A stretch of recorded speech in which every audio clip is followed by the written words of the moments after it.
ایک دفعہ کا ذکر ہے کہ ایک گاؤں کے قریب ایک باغ میں کئی جانور رہتے تھے، جن میں سے ایک طوطا بھی تھا جس کا نام مٹھو تھا۔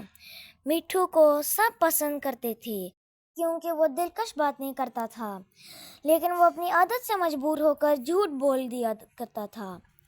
ایک دن مٹھو نے ایک چھوٹا اعلان کیا، دوستو، باغ کے مالک نے کہا ہے کہ وہ آج سب کو کھانے کے لیے میٹھے آم دے گا۔ یہ سن کر سب جانور خوشی خوشی باغ کے درختوں کے نیچے جمع ہوئے، لیکن جب کوئی آم نہ ملا تو وہ مایوس ہو کر لوٹ گئے۔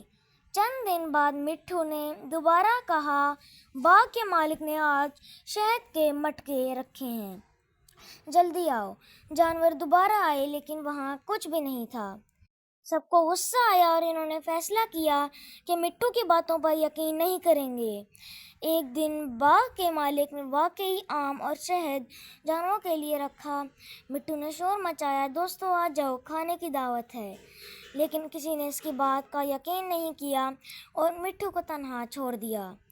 اس دن مٹھو کو سمجھ میں آیا کہ جھوٹ بولنے سے عزت اور بھروسہ ختم ہو جاتا ہے۔ پیارے دوستو، آج کے لیے اتنا ہی، ملتے ہیں آپ سے ایک نیکسٹ ویڈیو میں، تب تک کے لیے اللہ حافظ۔